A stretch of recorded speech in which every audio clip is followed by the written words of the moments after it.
If you're young and just single and a mother, You never know what God can do. but you better believe you can make it through it. Stand up tall and pay your dues. This is YSM. Hello, welcome to Young Single Mothers. I'm Yolanda, and today I want to talk about the now. So what is the now? My now is that my son is 11 years old. I am at a place in my life where I feel content. Like I actually feel very in a good place, and that's not something I feel often or something that I felt for a very long time. And last week we were talking about self-love after my friend Jessie shared for International Women's Day. And one of the things that I feel has brought me to this place has been the issue of self-love.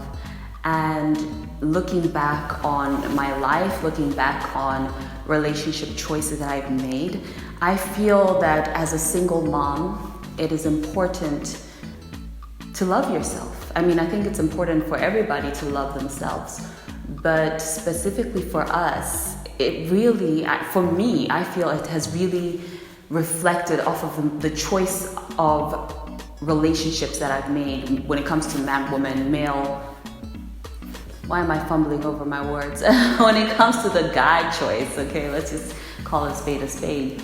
I look back on the type of men I've been attracted to in the time that my son has been on this earth, and not that they're bad people. Please don't even get me wrong. We all have issues. We all have things that we need to work through. We all need to grow. Of course, it comes with the acknowledgement of that, hey, I need to grow. I need to get better in this situation. But those relationships had been a reflection of what was going on inside of me. And what was going on was not a good thing. I was not in a good place. And I made decisions with those relationships and in those relationships that stripped me of my self-worth and value. And I've always known, and I still know, that I deserve the best when it comes to whomever the Lord chooses for me to end up with. I have not been letting Him help me at all in the past, but let's, story for another day. But in the midst of those relationships, I kept questioning who I am. I kept questioning my values. I didn't feel as though I was living at my very best. And having come out and having been single for the past year and really just focusing on me and where I'm going and what I want in life has really brought this spark of positive energy. It's brought this thing of a desire to grow and get better, to challenge myself with things that I've always felt that I could. When you make that excuse of, oh, this is just who I am, this is how I've always been, I use that excuse a lot. And it stops me from growing in my relationships with people around me, to walk in complete and utter forgiveness, because I feel like that's one of the things that really holds us back from being a complete person and a person that is wanting to be whole. And I've had this time of growing in self-love, and in the midst of that, realizing where I fall short. And rather than beating myself up about it, I've decided to take the necessary steps, and it takes humbling myself, saying sorry, doing things that feel completely, they undo me, like you just feel like, I just feel so vulnerable right now, and I don't want to be vulnerable.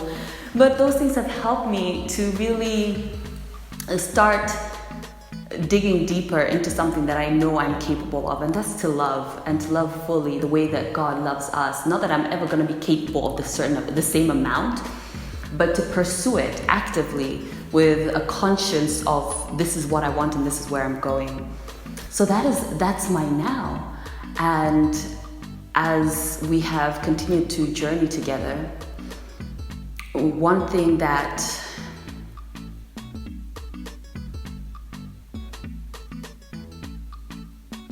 not necessarily keeps coming back, but a question that I was asked by a friend was, you know, do you feel like you're ready to be in a relationship? That's a tricky question because I have had so many moments in my life where I felt like, yes, I'm ready. Like, let's go for it, Jesus. Where is he? Where is he? I want him to be here now. And having been in that place, I always realize in the midst of it that no, I don't think I am ready. And at this point, I'm going to be 36 next month, and I'm happy. You know what I mean? Like, I am so happy with where I'm at. I'm happy in my singleness. And people are like, yeah, that's when it happens. And I'm like, yeah, I'm not going to raise my expectations in any way, shape, or form. But I also have to think about, and maybe I think about it too much, but I'm thinking, because especially after the chat I had with Trezor at the beginning of the season about how bringing a man into my life will affect my son and how he will be processing all those things. And that's also become an issue of concern for me as a woman and as a mother. Because it's easy when you're single, you just pick whatever comes. Okay, not whatever comes, but your choices are, I don't want to say careless, but just more flexible, so to speak. But as a mother, picking a man or choosing a man or allowing a man to pursue you, it comes with a lot of other issues that need to be brought to light, not tucked under a rug, that it needs to be carefully thought out. And one of the points that my dear friend and cousin brought up was, well, eventually your son will grow up and he'll have his own life. What about you? And, you need somebody in your life as well. And that's all well and good. I agree with her. It would be nice to have companionship, because companionship, God created us for that. So it's fine to have that desire. But in the now, where I am here today, I don't really have that desire. I'm not pursuing it actively and really like spending all my prayer time saying, where is he, Jesus? I want my man to come around the corner tomorrow. I'm not at that place, and I'm happy being there. So one of the things that I just need to keep focusing on is doing now well. Really doing now well, getting my focus aligned with what's important and not being sidetracked, because we're continuously being sidetracked by so many things. And I think, the desire for a companionship is normal. Don't feel bad for desiring to have somebody in your life to share experiences with. That's all great. And I also have to be careful, because my son and I are I like to think we're close. We have our little traditions and things that we do together, and it's great. I love it. And then I also have to be careful about, well, is that putting myself in a box? Am I completely restricting myself from allowing any other person to come and enter into our haven? So the now is a very interesting place. I'm not going to rush it. I'm not going to be frustrated or overthink it, but I am going to allow it. I'm going to allow this moment and this time to have its fullness, because I want to enjoy the life's simple pleasures of what is presented to me right now. And I'm grateful, because frustrations come. This is life. There are going to be frustrations. There are going to be issues that arise later on that I didn't prepare for or think would happen. But when we embrace the now, and rather than focus on, what could go wrong, I found that I'm experiencing a great satisfaction and pleasure from life, and allowing myself to let go of the little things, because even whilst I've been in this season and in this time, there've still been little things that pop up that sidetrack me, slightly, and I have to remember to refocus and come back to where I'm at. So all this to say is that the single mom life can come with daily frustrations. I know single moms who are constantly worried because we're doing this alone, and it's not easy. God didn't design for parenthood to be a one-man mission. But my encouragement is to you as a single mom is to make the choices that matter. Make the choices that are going to benefit you and your child. choose to put your frustrations aside. Choose to put aside the things that do not add to you in a positive way.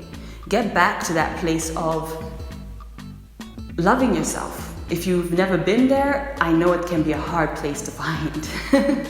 But if you have known what self-love looks like, go back to that place, rediscover the things that you enjoy and love, and make sure you make the most of those, and allow yourself to be changed and to evolve, and allow your child to experience the happy mother that you're so capable of being, and to be able to add and to put value and place value into their life so that they're able to grow and be a healthy human who knows how to deal with their emotions and all these different things. So choose to grow in every season of your life. Read books, listen to podcasts, find different material that's going to help you adjust with the ever-changing issues of life.